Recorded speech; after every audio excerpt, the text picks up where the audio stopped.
twongeye kubaramutsa kandi tubaha n'ikaze mwebwe mwese mukurikirana ibiganiro byacu aho muherereye hirya no hino ku isi ku migabane itandukanye impande zine z'isi tubahaye ikaze muri ano makuru yo kuri uyu munsi wa none w'itariki zibiri z'ukwezi kwa 12 umwaka wa 2025 tukaba dusigaje iminsi mike kugira ngo turangize uyu mwaka twinjire mu mwaka mushasha.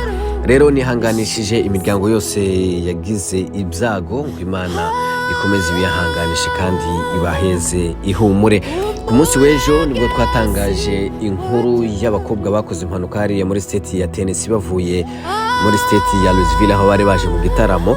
Rero uyu munsi nibwo imiryango yabo yaduhaye amakuru y'igihe bazoshingurira Banyakwigendera Mucubahiro, ariko kandi hariho abantu benshi bagiye bambaza banyandikira inbox ya accident byagenze gute kugira habe impanuka. Rero nkuko twabiganiriwe n'umwe mu bagiye gusura uriya muryango yambwiye ko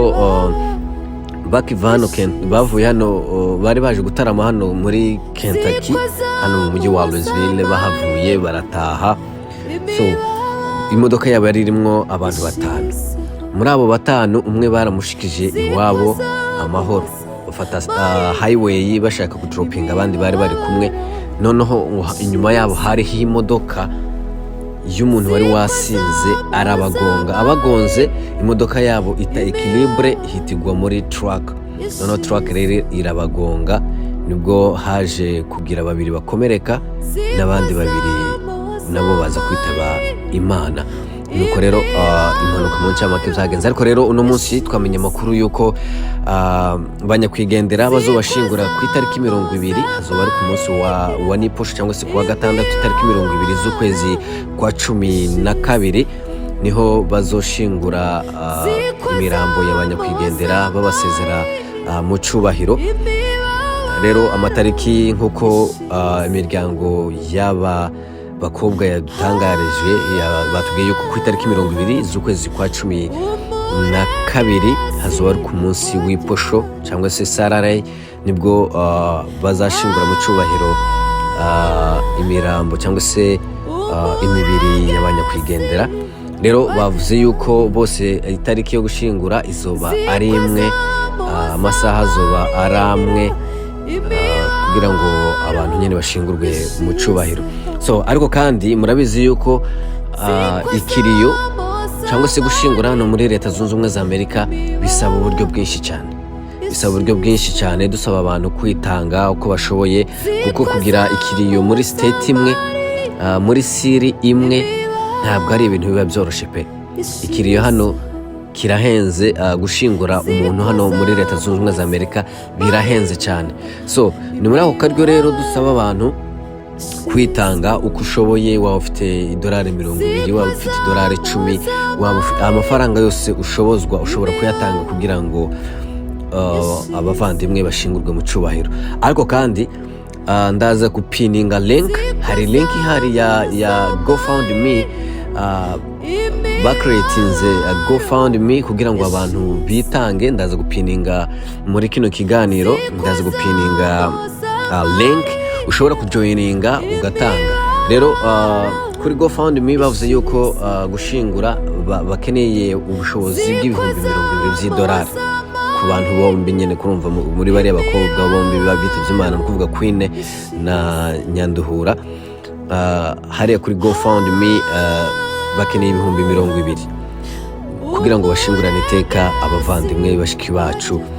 Rero basaba abantu kujoininga iriya link ya GoFundMe kugira ngo babashe gutanga amafaranga. Nukuri narebye uko bihagaze, amafaranga aracyari make cyane, ntabwo amafaranga aragira na kimwe cya kabiri cy'amafaranga wenda akenewe. Rero turasaba abantu abakurikiye kino kiganiro mu gisharinge kugira ngo abantu babonere iyi link iriho tuza gupininga muri kino kiganiro kugira ngo abantu bitange. Ufite $10, ufite $20, ufite $50, ufite $100 azitange kugira ngo abavandimwe bashingurwe Mucubahiro.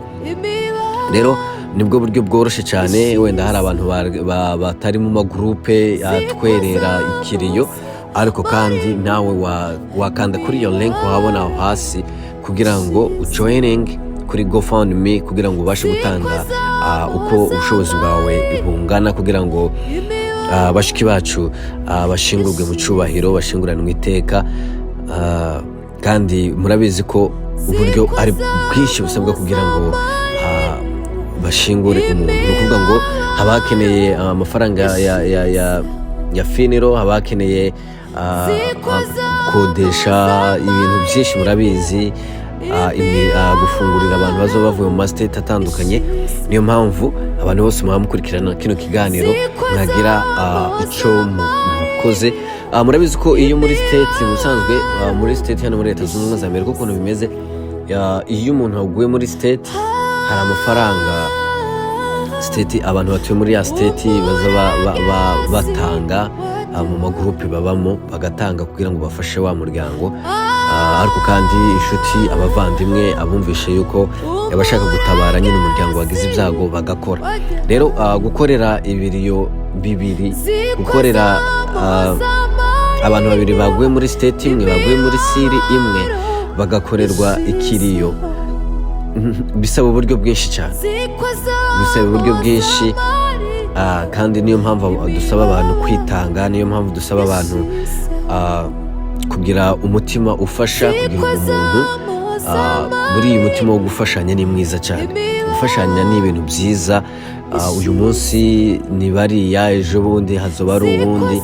Niyo mpamvu turi kuri ino si kugira ngo tubashe gufashanya, niyo mpamvu turi kuri ino si kugira ngo ibyo mugenzi wawe adashoboye ubashe kumwunganira kugira ngo ibintu bibashe kugenda neza. Ntabwo ntibirabaho kandi ntibikanabeho kubona umuntu apfira muri Leta Zunze Ubumwe za Amerika cyangwa se umuntu wacu apfa ngo namara twikwe ngo habuze amafaranga yo kutwerera. So ntabwo mpankora fundraising wenda ngo mvuge ngo ntabwo bafite amafaranga yo kugira ngo bashingurane iteka abantu babo, ariko kandi natwe dukwiriye kubafata mu mugongo kuko bisaba amafaranga menshi. Namwe murabizi, abatuye hano muri Leta Zunze Ubumwe za Amerika murabizi ko hasabwa amafaranga menshi cyane. Rero kuri ubwo ngubwo muze mu joining iyi link mwamubona hano, hanyuma muje kuri GoFundMe, umuntu yitange, ntusuzugure amafaranga waba ufite $10, waba ufite $20 uzitange kuko ni amafaranga yiyongera yandahaza. Kuko utanze 20 undi agatanga 20, iyo ni 40, hanyuma umubare ukazamuka amafaranga kugira ngo abavandimwe babashe gushinguranwa iteka.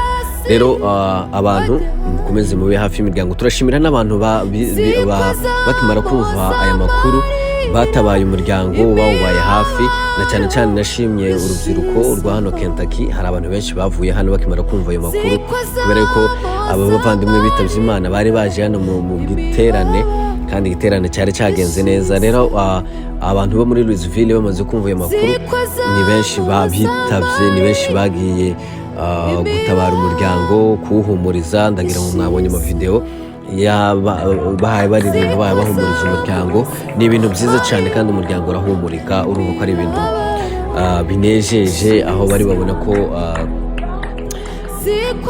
hari abantu babazirikana, hari abantu babaheza ihumure kandi muri bino bihe bigoye. Aba bantu baba bakeneye abandi, baba bakeneye abababa hafi, baba bakeneye abababwira amagambo bahumuriza.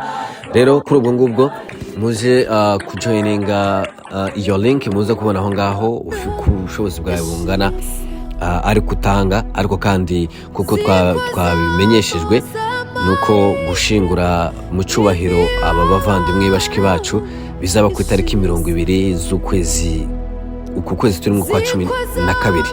Rero ndabashimiye mwese mwari kumukurikirana kino kiganiro. Umwami Imana akomeze abahe ihumure, Umwami Imana akomeze abiteho, kandi mwe mukiri bazima mbifuriza kuzosoza umwaka muri amahoro. Imana ibarinde igisa n'ikibi. Ciao ciao.